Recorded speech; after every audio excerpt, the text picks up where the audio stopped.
Hey traders, welcome to the Top Tier Outlook. We're taking a look on this Sunday evening at what we have slated for the week. What can we expect? Where is our focus going to be? And where are we opening as we start this brand new week? Remember, it's a very early look at the Asian session where you have Auckland, Sydney, Hong Kong, Singapore, Tokyo, all starting to open between now and about 8 p.m. So over the course of the next 2 hours, we'll get our fresh look at the new day, at the new week. Last week was an interesting close to the week. We heard from Jerome Powell, and that's basically the stand-in, the stunt double for an August FOMC meeting. And it's something, there's something called the Jackson Hole drift that's talked about quite a bit. What tends to happen around that Jackson Hole symposium? I don't ever want to take a look at sort of this knee-jerk reaction, a historical reaction to any kind of rate cut, because the circumstances, especially around the previous two rate cutting cycles, were extremes. So if we were to go look back at the last two, right? It was 2020 and it was 2019. And those two rate cut cycles were on the heels of, in 2019, a huge error on behalf of a very new Fed Chair Powell. In 2018, he was supposed to pause at the end of the year. He did not. He hiked. And then at that point, in Q1 of 2019, the equity markets absolutely let him know that that was the wrong decision. And up until 2020, that was one of the swiftest sell-offs we had seen in the indices. Come 2020, of course, we know what happened. We had the pandemic. So to look at the last two rate cutting cycles and look at that as sort of the norm, it's not only going to throw off the previous rate cutting cycle sort of rhythms. Rather than looking at what typically happens, it's much better off to look at the macroeconomic environment that we have right now. And that's really basically an employment picture that the Federal Reserve is relatively concerned about. And then inflation coming down gradually. Now, there's some interesting non-CPI, non-PCE metrics of inflation we can take a look at. One is just this very weak copper market, and the other is the very weak crude oil market. And I take a look at where crude was not but a month or two ago, above 80, and it looked like it was destined to climb, and you can see where crude is right now. This is not a bad thing, unless you're a crude oil or a copper bull. This is not a bad thing. This is really just another way of looking at, if inflation is high, it's not going to hurt that crude oil and copper are relatively inexpensive. Now, I know the argument on the other side. Oh, but this could be signaling some sort of economic slowdown or recession. But please remember, gang, we're traders. And I think this is where the rubber meets the road. We're traders.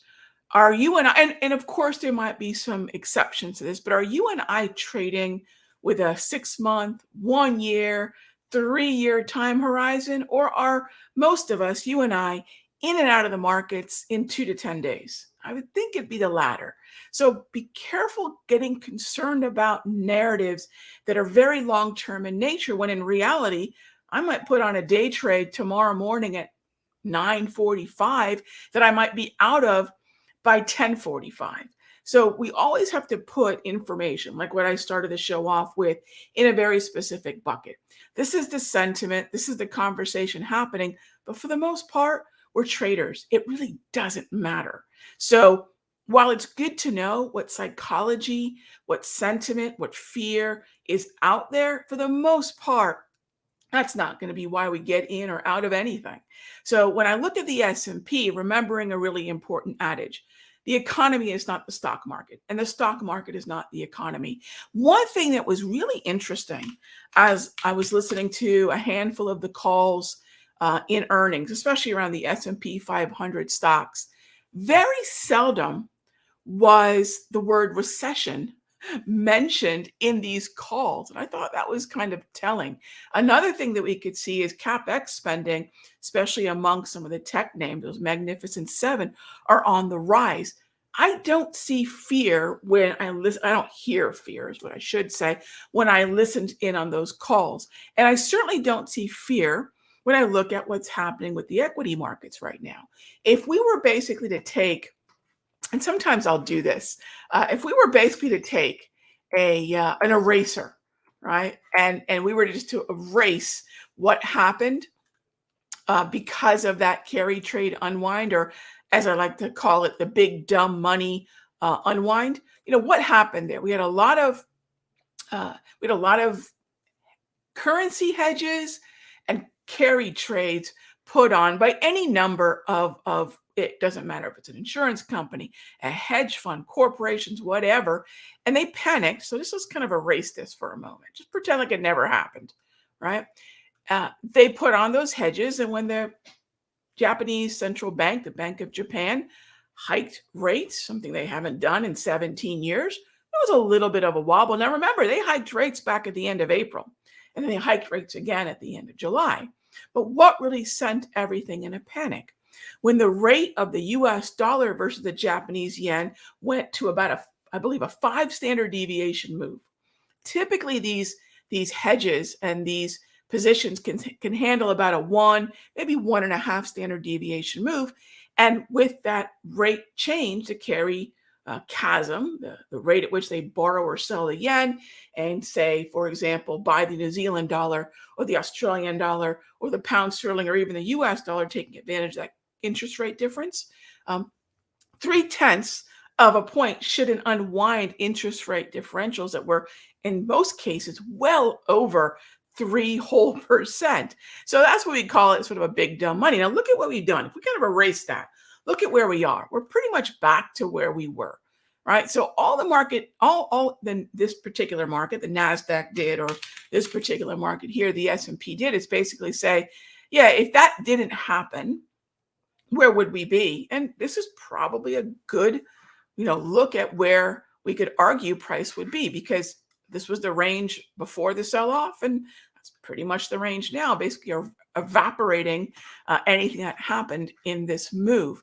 The carry unwind 2.0 was greatly exaggerated because it presumed that every single carry position was as vulnerable as the big dumb money that had to unwind and panicked during that period of time. And by the way, why would that impact? This is really a central bank interest rate currency conversation. Why did that hit the equity market so hard? In order to raise funds, they sold stock. And that's really it. So now we've kind of gotten back to where we were. Whoopsie, we really didn't mean to do that. And I think another thing to point out, as we had talked about at the time, is just how stable that support area in this anchored volume weighted average price area was. And if you don't know what a VWAP is, it's basically the culmination of volume and time, and then lastly, price, right? Most indicators are price-based. They're calculating open, high, low, close in some way. This is volume, time, and price. And I anchor the VWAP so I can have a very specific date from which I want to study the phenomena of volume, time, and price. So that's where we sit right now. And we're at the very end of summer. We're in the 2 lowest volume weeks of the year, the last 2 weeks of August. But this week, I would absolutely anticipate a little bit more, a little bit more interest in what's happening in terms of sporadic volume returning. And why is that? Well, tomorrow is going to be pretty quiet. We do have core durable good orders, but the big numbers this week are likely to be things around the consumer. And meaning, in the midst of all this concern, whether that be rates staying as high as they have for so long, whether that be concerns about a recession, et cetera, we've seen that things like retail sales and different consumer confidence numbers are starting to take the forefront again, and they're starting to leapfrog the importance of inflation because we're well on our way, thanks to Jerome Powell's clarity on Friday. We're well on our way to those rate cuts starting next month on the 18th. So when I look at this week, I'm thinking about this GDP number that's going to hit right at the heart of that recession conversation. And then on Friday, even though I'm not as concerned about inflation metrics as I was the previous 7 months, we're going to get the Federal Reserve's pet inflation number, and that's that PCE. Now, this is going to have some implication for where we are over the course of the next handful of months. This here is a view of the June 18, 2025 meeting expectations. Take a look at where rates are expected to be. This right here, between the first rate cut starting on September 18th at that meeting, and then we have 1, 2, 3, 4, 5, 6, this will be the 7th meeting. We are looking at right now a 25 basis point cut, a quarter point cut at pretty much every one of these meetings. And this is actually pushing this rate cut cycle into next summer. I mean, that's a mind-bogglingly long period of time that the Federal Reserve wants to take to normalize rates. And that's fine. They want to take their time, which means every one of these meetings, at least probably starting with the January 29th meeting in 2025. Now we go back to will they or won't they. The next 3 meetings, September, November, December, are pretty much set. We're going to get a quarter point cut at each one of those. But then as we go into next month or next year, and we have 1, 2, 3, 4 different meetings, we're going to end up back to will they, won't they? And a lot of that's going to depend on the inflation trajectory and also what's happening with jobs. Remember, if the jobs picture is looking bleaker, which it has been, non-farm payroll really drove that home. The Federal Reserve will continue to cut rates.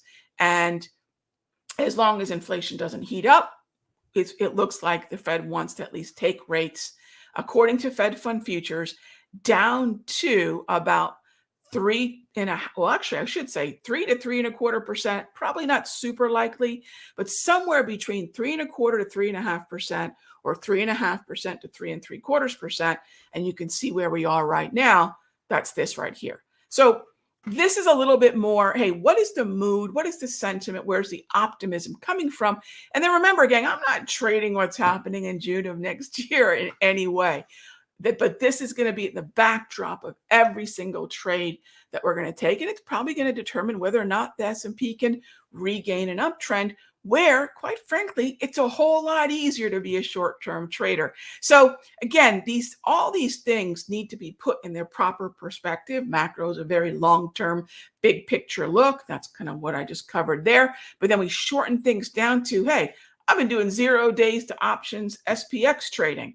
That's usually a trade that isn't on for more than a couple of hours, right? Same thing goes for 0 days to expiration SPY or S&P futures trading, or any of the stocks that we're trading in the Sector Secrets Mastery, where we're in from anywhere from 2 to 10 days, like our recent trade in gold and our recent trade in Coke, right? So those are trades that have 2 to 10 days built into expectation of follow through. So do I need the macro to follow through? No, but I know part of the backdrop is going to be that. All right, so let's tackle some questions here and let's get to it. Mark says, I used, where'd you go? There it is. Used the HPMR last week with 100. Wow, 100%? Gosh, nothing huge, but approximately 5 trades catching 10-point moves in the ES. Mark, I'll tell you, I'm super happy about that. I don't expect anything to work all of the time, but I'm super happy that you had a good week with it. What I will say is, remember, when we look at trying to gain an edge in our trading, sometimes we have to look at things that other traders don't see anything there. It's a little bit of a magic trick sometimes, right? We need to find levels that look like anomalies at first glance, but in reality are recurring patterns. Yeah, and that's what hourly price movement ranges are. That's why they work so well, because they rely on historical probabilities of a certain number of points that tend to move every hour, like the hourly price movement range. I'm super happy for you, Mark. That's great. Or a daily price movement range, where that same phenomena happens session after session. So we can break them down to 2 historical volatility, fairly predictable patterns. So, whether it's the ES, whether it's the SPY, whether it's the MES or the SPX, yeah, we absolutely does work really well. With the ES, one of the things that I did a video on Friday, if you haven't checked it out already, is how we can look at the S&P 5 different ways, right? SPY, SPX, MES, ES, and XSP. And I think ultimately it's choose your own adventure. Is it one better than the other? No, it's really whichever one you want to trade, because they're all rooted in, what's happening in this nearly 24-hour version of the S&P. The S&P's open right now, right? Here's your ES movement. Okay, let's see. Next up is Emmanuel asks, MSM states Nvidia. I don't know who MSM is. States Nvidia earnings event. It's a big deal, almost equivalent of a macro red zone. Do you consider it the same? And if yes, what precautions? Okay, so what's the story with Nvidia? Nvidia is not a macro event. Earnings are not a macroeconomic event. Macroeconomics for me are growth, inflation, and employment. Is it a big picture? If I say macroeconomic, that's specific to those categories. Macro is just a big picture view, right? Is Nvidia a big picture stock? Yes, and here's why. Weighting. Nvidia is heavily weighted in the NASDAQ. It's weighted within the S&P. It's weighted within the XLK, which is weighted within the NASDAQ, S&P, and the Dow. So it's weighting in a number of important places makes it impactful, right? It's going to have influence because of its weighting in a number of places that most traders are going to be looking at. So that's all that I look at. I look at it from the standpoint of weighting. What's a precaution I would take? Great question. If Nvidia earnings are then expected to add a lot of volatility where a heavily weighted stock can have an outsized price move, I would be especially aware of S&P, NASDAQ, and XLK impact. That's really it, right? And that's it. So one precaution is, as we go into earnings, be aware of that influence, and after earnings, be especially aware of Nvidia's impact on the NASDAQ futures, and then every variation of the NAS, QQQ, etc., the S&P, and then also the XLK. And the XLK would probably be the one that I'd watch the most because of its weighting there. All right, let's see here. And this would apply to anything with weighting. It could be Apple. It could be Microsoft, right? So when we think about the different sectors where stocks are heavily weighted, we don't want to make Nvidia that important because there are a lot of other stocks that have a lot of weighting and on earnings can make an outsized price move and therefore have a huge impact. The same thing could be said of JP Morgan on the financials and therefore the Dow, right? So there's a lot of different connections like that. I just wouldn't make a big deal out of Nvidia, but I'm not saying that it's not a big deal. Just remember there's a number of stocks with high impact. All right. What is the thought on DOCN, Digital Oceans Holding? As a rate cut is coming, these small caps look good. I would say it's bounced much like the broader averages have after that early August sell-off. I mean, if we're looking at small caps, the two places I'll look are primarily the Russell, RTY, IWM, and the KRE. Here's kind of, in my mind, the fallacy of thinking that small caps are going to benefit disproportionately well to every other index. Stocks generally, especially your heavily weighted stocks in the NASDAQ, S&P, Dow, they like lower rates. We can see the CapEx spending is starting to increase in the tech. Here's the thing. If you and I are talking about lower rates, it's already baked in. Lower rates have been to some degree discussed, expected since Q3 or Q4 of last year. So this is not a new narrative by any stretch. And I would have to say small caps are not really disproportionately benefiting from it. Once the rate cuts come, could they play catch up? Yeah, perhaps. But I think there's a little too much being made of small caps benefiting from the rate cuts, because remember, the heaviest weighted sector in the Russell, the small cap sector, is the regional bank sector. And look, banks aren't necessarily happy about the lower rates, right? So keep that in mind as well. But most stocks do like lower rates, and we've known lower rates are coming, and I don't see KRE over the course of the last, call it 8 months, 10 months, benefiting from what's really pretty well-known, information, which is cuts are coming. S&P has and did. The NASDAQ has and did. So please be aware that we would like the rate cuts to benefit everything, but I don't know why I would pay any specific attention to small caps until they start to show that they really are starting to move higher in a trend. And I'll look at RTY. Could there be individual small caps? Sure. But remember, there's 2,000 stocks in the Russell 2000. So it's a little bit of, finding a needle in a haystack. I'll look at the RTY. I'll look at the KRE. But, I just don't see, nor do I have evidence of small caps somehow happier about the rate cuts than everything else. In fact, we have kind of the contrary. Or they're just going to be very late to respond to the rate cuts. And maybe Russell and small caps are thinking, let's get the first cut and then we'll see what happens. Because right now, and by the way, the first cut means at that point, money is far cheaper to borrow. So it might just take the rate cuts themselves and the cheaper borrowing cost to filter down to ultimately benefit these. But remember that we've known they're coming, and Russell's not disproportionately benefiting. So that's the way I look at that, right? I don't know that I'd pluck out one specific stock. I mean, there's a lot of small caps, so I look at that Russell. And there's a number of ways you can look at small caps. Obviously, the Russell 2000 is probably the most popular way, the broadest way, but I'm sure there's a lot of other ways too. So just make sure that you're not getting into something too early, because right now, and the way I'm looking at with the Russell, it might take a cut or two for this thing to wake up, because the NASDAQ and the S&P have spent most of the year punching up to higher highs, all-time highs, and trends, on and off throughout the year. Small caps would benefit most of the rate cut. What's your favorite? I do not believe that at all. I don't know where that information is necessary. A lot of things get repeated, gang. I don't buy into that green eggs and ham at all.